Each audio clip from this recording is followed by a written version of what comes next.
Well, good afternoon. This is Peter Roper. I'm working lunch, and I'm delighted to say that we've got Peter Doggett joining us today. I've also about to come into the studio, Alan Clark as well. Hi, Alan. How you doing? I'm doing fine, thank you. How are you, gents? Hi, Alan. We're all good. We're having some technology issues. Face Pants apparently is not very happy today, and I think that's what's affecting something else at the minute, Peter. So we're having to do things a little differently. That's how it is. I'm sure this recording will go across Facebook later on. If it isn't actually already doing it, I'm just trying to find out now.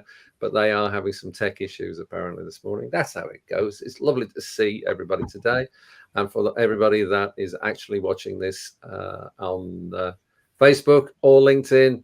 Or YouTube, and the idea of the working lunch sessions is that we have a presentation, sometimes from a guest, sometimes from me.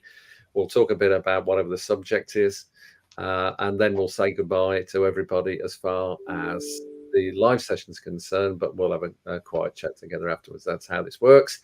That way, it doesn't go on for too long on the recording. And for those that missed the opportunity, they're sitting there on YouTube, so Family Business Practice members can watch it at a later date when it suits them. So lovely to see you both. Peter, I hear you've had a nice weekend. Alan, I trust you've had a reasonable weekend. We certainly have. Yep. I think, well, let's just get on with it. There is a technology issue, so I'm going to share the slides for Peter. So let's just see if we can do it again now, and we'll get cracking as soon as we reasonably can. Yeah, interesting. Okay, so we just push that onto there. We'll put that onto there, and hopefully we've got some slides. There you go. So we've got that. They're not quite as they should normally be, but they will do. What I'll do just here is I'll get rid of that as well, and then hopefully we can go from there. Peter, I love this title. Don't get so busy making a living. Get to make a life. There was a Dolly Parton special on the Beeb a few days back, which was a documentary on Dolly, and she is a fascinating woman. She's tremendous. I really do. This is as Peter and some of you know, I'm still privileged to play in a sort of rocky band, and on Friday we were playing at Cheltenham Races, and one of our singers' favourite songs is 9 to 5, and I was thinking, blimey, I wonder how many of my clients and contacts actually get to work 9 to 5. Or are they just putting in the camera? Very few. Just before we get on to it, in the documentary, when Dolly Parton played Glastonbury a few years back, and she was very unsure about how well it would go, and she played on the Saturday during the day, she got a bigger crowd than the combined headline audience from Friday and Saturday nights. Yeah, that's 120,000 watched it. Yeah, unbelievable, just unbelievable. She's a superstar, absolute superstar. Yeah, and she's very comfortable in her own skin. I think one of her quotes is something like, "Yeah, I look cheap and tarty, but it takes a lot of money to look this cheap and tarty," or something like that. You know, a lot of people want you to believe their image. She couldn't care less, but she's done so well. But I just thought that was a good starter. I think so. And are you actually working every weekend and 7 till 10 just to try and to do what? So if you move on to the next slide, Peter. So really, this is just to get you thinking on a Monday, as we start to get to the end of the year. How often do you actually take a step back and think, where is it I came from? Where have I been? Where am I now? And more importantly, where do I want to be? In your own life, when were you the happiest and most fulfilled, or the most unhappy? Where are you today? Is there a common factor And is that telling you what must change? In the peer groups we run, and in fact I'm doing it tomorrow, we use something which I'm sure some of you are familiar with, but it's called a lifeline. And I would really urge you, not today, but at some point in the next day or so, do one for yourself. Peter, if you move on. This is not very technical. It's really quite easy. So starting at the left-hand side, go back as far as you can remember. I don't know about most of you, but I can remember a couple of things when I was 5 years old, but not much before. And then plot above the line, and it's not scientific. How were you feeling at that time? Positive is right at the top, negative, worried, upset is at the bottom, and then keep going. And importantly, once you get to that vertical arrow in the middle today, how are you going to feel going forward? Are you going to feel anything better? And I've just added on the next slide a fictitious sample just to get an idea what we're talking about. So if you put that up, Peter. So this is one. This is nobody I know, and it's just purely an example. But so this lady, from birth up to 20, fairly good. And then she got her first job, got a BSc, so very high score. And she resigned her job. Then she got a PhD. Then she met a partner. Bit of a wobble in Japan. Then divorce. Then back up. Got a scholarship, and now moving on. And if I shared my own, which I haven't today, but I'd be happy to do, my peaks and troughs, without doubt, are relationships. So if it was great, it was because I'd been out with my first girlfriend. The downs would have been really struggling. It would have been a great relationship with my new boss. My boss is a bully.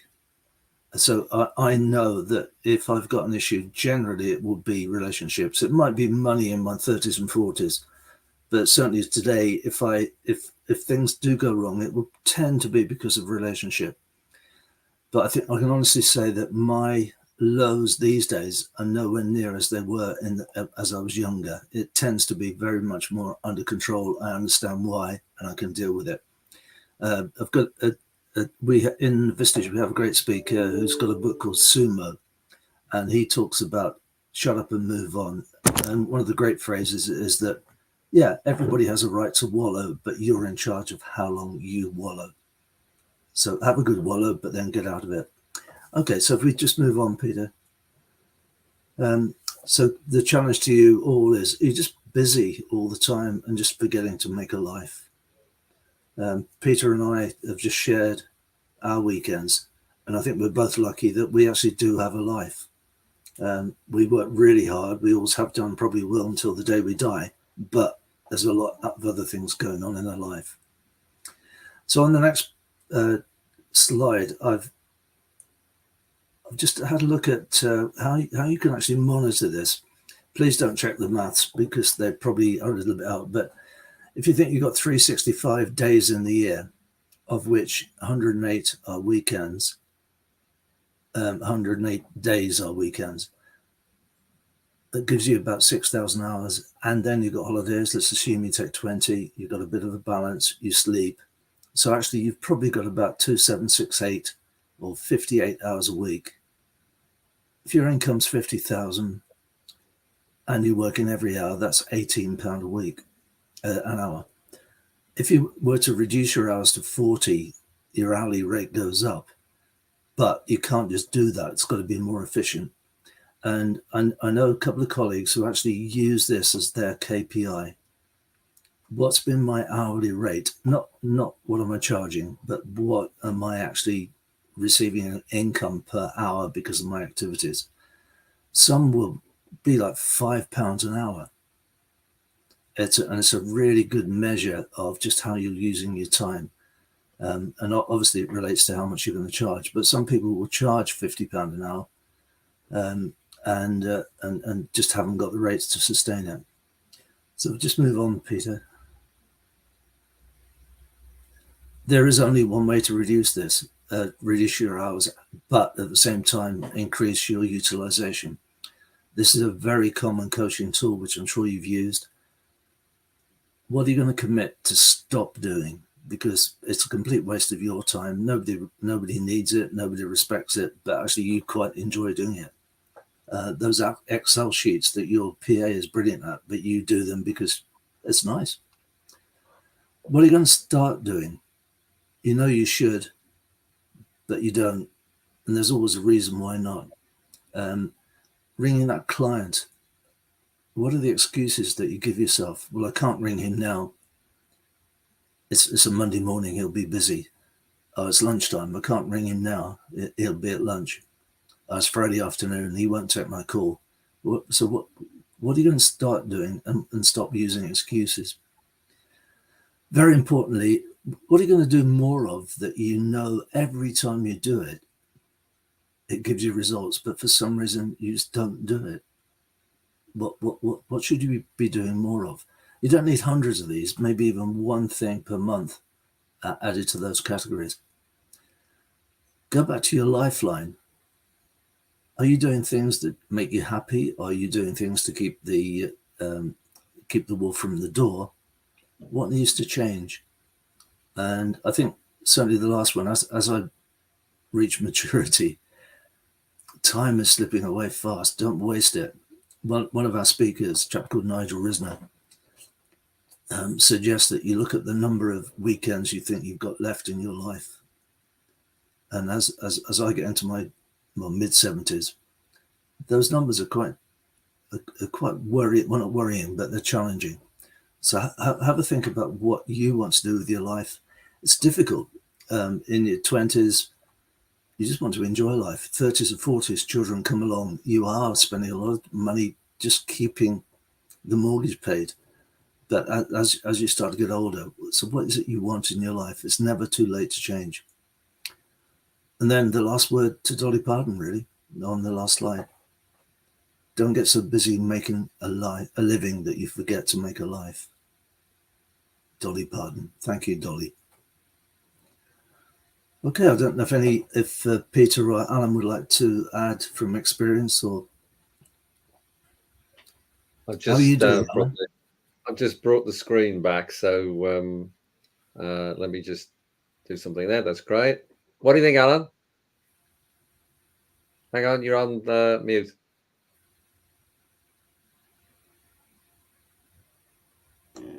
Sorry about that. So very true. Yes, I sometimes wonder. I'm a visual thinker, and I was only thinking yesterday that I tend to love to create images for Twitter or LinkedIn or something or something else, and I'm just interesting to think, should I be doing this right now? I had a good weekend and working in the garden and going for a walk and all sorts of good things, but just sneaking into a little bit of creating another image, which I love, but is it what I should be doing? Yeah. What do you mean by should? In terms of having a fulfilling life, is it making me a fulfilling life, or is it just passing time? Yeah. I think I shared with you before that I've got about a list of probably 4 or 5 criteria. One is, do I have choice with whom, where, and what I'm doing? Am I actually able to contribute still to people's lives and businesses? Mm. A big one for me is, am I learning something every day? Yeah. And if I haven't got any, if that's not the case, do I wake up in the morning looking forward to what I'm doing? Am I enjoying it? And obviously, with at any stage of our lives, we probably all need some income. And I think a lot of people over COVID that retired in their 50s are now beginning to realize they didn't actually, they didn't really work on the numbers. You know, at 50, you could have 35 years left, and that's quite a lot of income or a lot of expenditure. I think coupled with that, what is starting to concern me about a lot of my clients, there are quite a few clients, and this has been picked up also by one of our accountants locally. A lot of people in their 50s are saying, do you know what, I've had enough. I've been running this company for 20 years. I've got so many people issues, challenges. I'm not sure I want to go on, and I think it's contributing to mental health. So I think it's really important to just take a step back and say, all these things. I mean, I'm lucky. I've just recruited, and I should have done it some time ago, a lady that's really beginning to help me drive me forward. And I had a session with her this morning. She's done stuff that I haven't even thought of. And she's pushing me along, and that makes so much difference. So who can help you? What should you not be doing? So lots of food for thought there, but it's worth having a look at that. The life.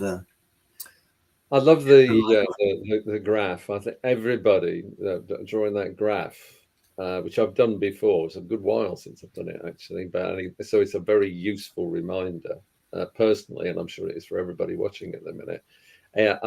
I know the first time that anybody draws a graph like that, it really does make them stop and think. It really does, and it identifies probably a similarity each time. You know, you've said for you it was relationships, and I know I've seen many people use something similar, and of course the graph, which is the spreadsheet, which is a brilliant way of reminding yourself of your self-worth and what you're actually earning and what does it really mean. And there is a thing that, as the three of us are older, let's put it that way. Senior. Say, experience. I think there are times when we remember that we need to enjoy ourselves doing something. We've been away at the weekend with friends. They moved into a new house next to a farm, essentially, and he helps out. That farmer is now not young. And he has trouble cutting a field. And so my friend has bought a big piece of kit, which basically cuts a meadow. And so I spent an hour and a half cutting a meadow yesterday, just for the hell of it, actually. And what I found was that while I was doing that, I couldn't think of anything else. Yeah. I had to concentrate on what I was doing. Did me a power of good. I was in the fresh air. I didn't think about anything else other than the fact that I knew at the end of it I got some food coming and I was getting hungry. but my point is, I knew that for me, for that period of time, that was it. It's fantastic. And I think reminding yourself of that when you look at the graph is an important thing, which is when the graph's going down and such, what have you stopped doing that's important in your life? And it's not just about money, even when there isn't any money around, and we've all been there in some form or another. Or maybe at the minute, life's challenging for many businesses at the minute and for individuals. It's not easy. It's not easy in business at the minute. And for every one business is saying, well, we're having it away and we're doing fantastic. There are a bunch of others that aren't, or the ones that are having a fantastic time. Exactly as you said, Peter, they've got other issues. It's usually people. 9 times out of 10, it's usually people, and they're thinking to themselves, "Do I need this really? How many weekends have I got left?" That's a great reminder. Yeah. I sort of felt that over the weekend, even doing little jobs like taking down the runner beans and taking down all the canes that they're growing up. As you say, even a little job can take you out of the grind approach, and it's quite pleasant to be out there. And I just come back from an hour's walk in the autumn leaves, and it's brilliant. It's brilliant. Yeah, I think a lot of people return. I've found that they've either found or returned to nature in some. You hear the adverts. They say the nature. That's the phrase now, isn't it? It's not nature. It's the nature. I'm not quite sure why it is, but you'll hear it in all sorts of things. And people's mindsets have changed. That's the big thing about lockdown and COVID. A lot of people's mindsets have changed, and then if you look at all the unrest and everything else that's going on in the world as well, doesn't help matters. But if you've been around a while, you'll know that there's always some rubbish, unfortunately, in life going around. that you can't control. But what you can control is the stuff that affects you directly. The indirect stuff all you can do is have a mindset approach to it. Whereas the direct stuff, the curve. It's brilliant that you put that up, actually, Peter. It's been a good while since I've seen that, and it's a great reminder, I think. Yeah, tomorrow for my Vistage group, we're running a retreat in Stroud, and this is on the agenda, and we'll go quite deeply, because what I'm getting the members to do is to do their own, and then to share it with a partner. I mean, there'll be some sensitive stuff on there I wouldn't expect them to share with the group. But I mean, I've seen some in advance and they're spiky, and it'll be holiday work, and as simple as that. It that does beg the question, if you maybe we can't. I mean, I've got one member that always scores 10 for business, but life is a bit short if it's only business. Yeah, that's right. Why are you doing it? And if you've got stuff you want to do, you mentioned sumo. Shut up, move on, and that's Paul McGee, by the way. So the PSA, I can't remember his name. Yeah, Paul. PSA speaking pal of mine for 20 odd years. I remember when Paul brought sumo out, and he's been very successful with it. Quite right too. It's and it is quite a very straightforward principle. There's a lot more there, but the principle is sort yourself out and then shut up and move on. Yeah. The longer you drag, the more you're in that well on the graph, aren't you? Yeah.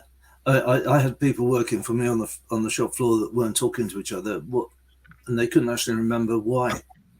And you get neighbours going on about Leylandii. How long have you been going on about Leylandii? Well, it's 25 years now, but we're getting there. Oh, right. What? At some point you just got to give. And we had a new big housing estate built opposite us, and we did a big protest, but we were wasting our time. And after about 3 months, realised we were wasting our time and energy. It's going to happen. Yeah. Unfortunately, we've had that actually as well. And you can kick, but at the end of the day, sometimes you are trying to nail jelly to a wall, which is a good expression, which I still like. Sometimes you just got to get on with it. You can live with a life of being bitter and of regret, and that's a waste. Yeah. That's a definite waste. So it's surely better to look at things a different way. Dolly's teaching us a lot today, isn't she? Yeah. Because she must be, if she's not 80, she's getting close to it, I would have thought. Yeah. Well, it would be wrong to check a woman's age, of course. And I am from school still. I still say, I will ask a woman her age. I will always say, look, I'm about to ask you a very tough question that a man is terrified of. Yeah. They always say, you want to know how old I am, don't you? Yeah. They always know. And if you deliver it with a smile, and it's up to them. But I mean, going back to her performance, and on Friday it was a really hectic gig in Cheltenham because of the races, and I think we all realised that the bits we enjoy is when we're playing.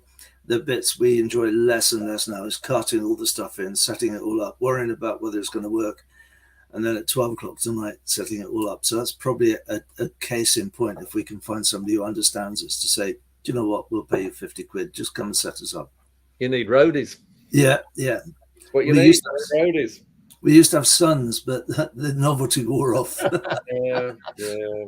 Yes. Well, grandchildren's the answer. Yeah, that will be another 6 years. So that's probably a bit optimistic. Poor planning, definitely. Alan, you should have had a word with Peter about this. You would have worked with the process for that, wouldn't you? Yeah, absolutely. You need a good get a good flow chart going here. Oh boy. Well, as far as this live session and recording is concerned, we've probably got less than 5 minutes now, believe it or not. and we'll have a quiet chat to ourselves afterwards. But final thoughts on things for you, Alan. Final thoughts on the session today. Final thoughts. Yes, you mentioned earlier. You mentioned learning. I think it was you that mentioned learning, and certainly I think being open to learning is one of my go-to actions. Is what did I learn from that? Well, you know, how can we do it different? How can we improve? Because it's what I do with how I can help people as well. But yeah, I think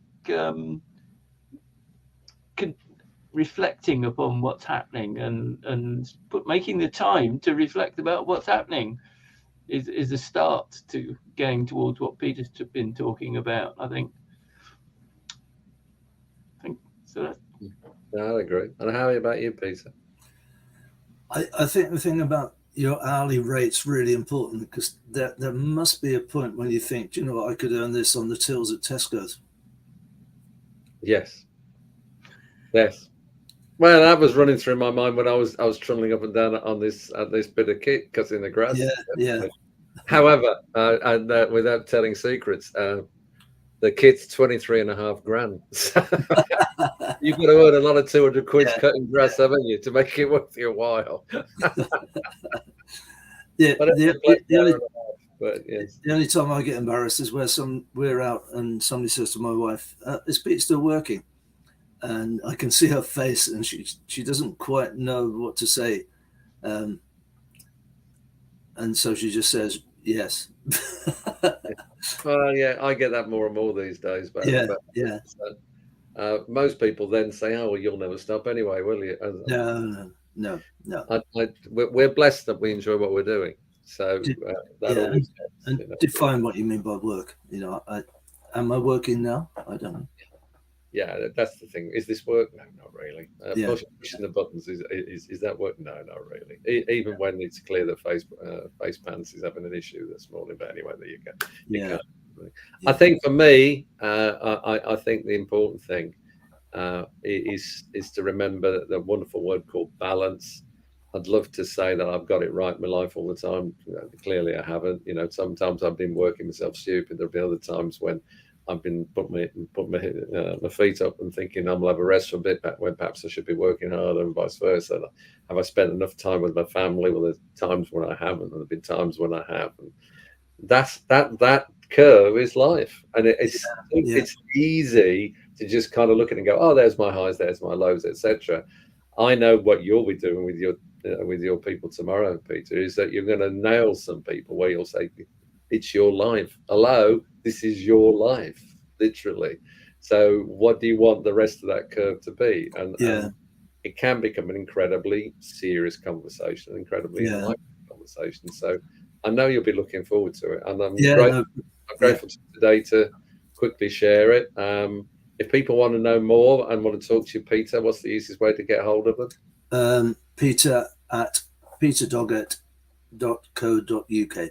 Fantastic. I appreciate that, Peter. Well, in that case, I'm going to just say to everybody that it's been good fun to do this. I am going to play some out music, because I just like the out music. Really. Not Dolly Parton. It's not Dolly Parton. I should. If I'd have thought ahead, I should have done it. But I'm going to play this music instead. But you two stay here while we just. Okay. Thank you. Thanks for your time. All right.